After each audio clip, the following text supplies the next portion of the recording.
Hello everyone, welcome to the continuation of report writing. So let's try to look at the formal report writing.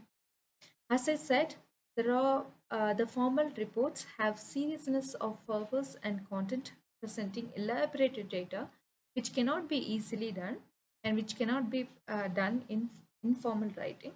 There are various type of formal report writing.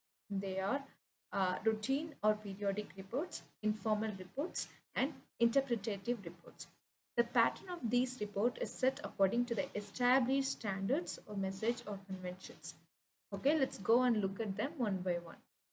Routine or periodic reports are submitted annually, monthly, or weekly, any other prescribed intervals in the routine of business affairs in a particular organization. So, according to the standards of the particular organization, the periodic or routine reports are submitted. They present the collected data and facts in their original form, and sometimes they include brief recommendations as well at the end of the report writing. Take, for example, the confidential reports on employees may include whether an employee should be promoted or not. A periodic report on the process of project may include a brief recommendation for more funds or an extension of the duration of a particular project. So in these kind of reports, you can have a recommendation, the reporter's recommendation at the end of the report. Next, under routine reports, we have so many classifications. We are going to look into the five important types of classification. The first one is progress report. Next one is inspection report, and the other one is annual confidential report on employees, and laboratory report and inventory report. These reports are routine reports or periodic reports. These five reports happen in uh, a particular interval period of time. The first one is progress report. A progress report informs the reader about the status of the progress of a particular project undertaken by an organization during a specific period. So in this progress report, the report gives an account of various stages of the project. It includes in a chronological order along with the details of the work completed till date and the amount of work yet to be completed. So when we do proposal writing, so it may change, report writing may change from the plan we gave in the proposal writing. So during the execution of a particular project, so the planning is different from execution. So everything, so the changes must be clearly mentioned in the report writing, and the various stages of the project should be mentioned very clearly with the date and the time, and should be communicated very clearly. And the next one is laboratory report.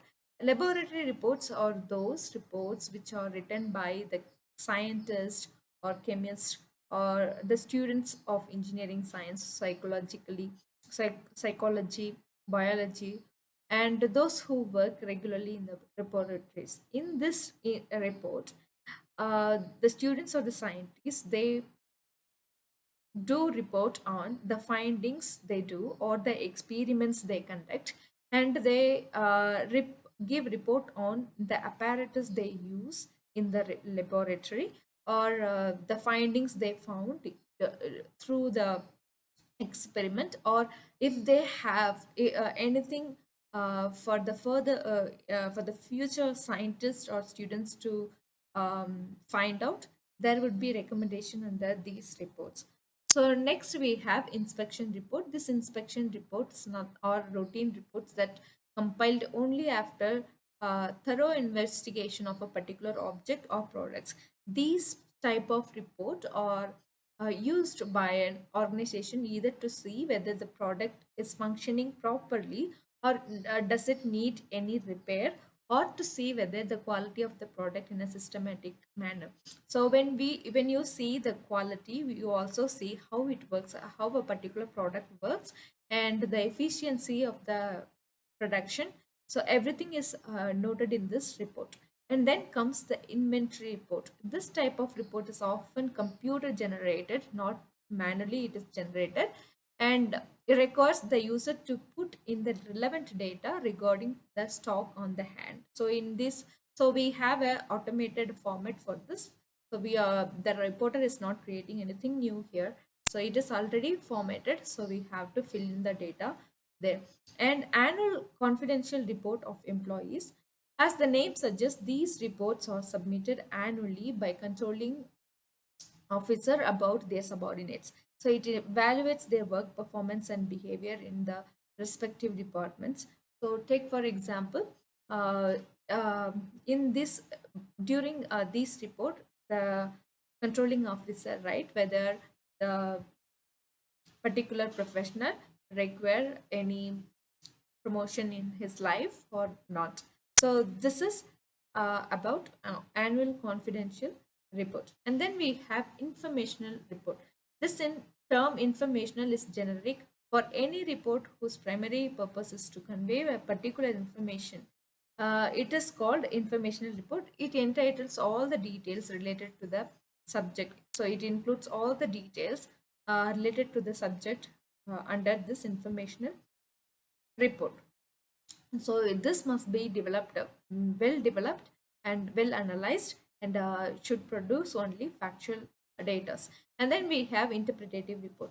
Interpretative reports are also known as analytical or investigative reports. This type of reports help the readers to analyze, interpret, or evaluate facts and ideas. An interpretative report differs from an informational report because as it analyzes and interprets the data obtained and arrives at a conclusion, particular conclusion. So here, when we do the analysis, we also give a conclusion for a particular problem and recommendations, and hence leads the reader to some course of action in the future. But in informational report, we merely just produce the information at hand, and then we while doing report writing, so most of the time the professionals underestimate the preparing and planning in report writing, but we simply tend to ignore this aspect of preparing and planning or dismiss it while writing a report, as we consider it too mechanical and not really worthwhile to be followed diligently.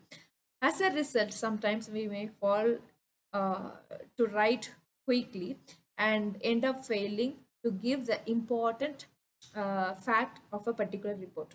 Before you start writing, you should have certain things in your mind when you do the report writing. The first one is set your objective very clearly, and then assess your audience whom you are writing, and then decide what information you will need, and then start to collect. Do not start to collect the information before you decide uh, what is your objective, and then prepare your skeletal framework before you start writing. While collecting data, you should follow certain things. The next step after defining your objective, scope, purpose is to collect relevant data. Recognizing the source of information and collecting information is a primary task at this stage. So, formal writing cannot depend on imagination and assumptions, and you cannot do whatever you want to do. It requires solid proof. So, it must you must have a proper collection of data. So this marks the importance of data collection in report writing. So proper data must be collected, and the groundwork must be done during the collection of data. And then the source to collect data, the reliable source to collect data are encyclopedia, textbooks, office records, files, journals, handbooks, manuals, government publications, internet magazines, and newspapers, etc. And then we have the methods of collecting data. Take for example, you can collect the data by personally observing a particular event or an object or a meeting or something else. So whatever you are going to do the report about, you can have a personal observation and do the report, or you can do the personal interview with the person who is doing the project or doing the research or conducting the meeting or giving the seminar, whatever. So you can have it And next comes the telephonic interview. During telephonic interview, the first thing that you have to have in mind is you ensure that um, there is no background noise in the telephonic interview. Otherwise, it will misinterpret the thing that the speaker says. And before you do telephonic interview and personal interview, ensure that you have your list of questions prepared ahead. And the next one is mail questionnaire. In mail questionnaire, you are just giving a lot of questions. That is a questionnaire and optional type, which the person who gives the data to you will choose the correct answer and send it to you. So when you send mail questionnaire, there are so many patterns of mail questionnaire. So ensure go and do a research and find out which one suits your requirement, and then do the data research. uh, so do after the research, after collecting the questionnaire, you can go ahead with the report writing. So this is how we have to do the report writing. I'm sure that you understood how to write, how to do report writing. If you have any doubt regarding report writing, you can always come back to me. Thank you for watching the video.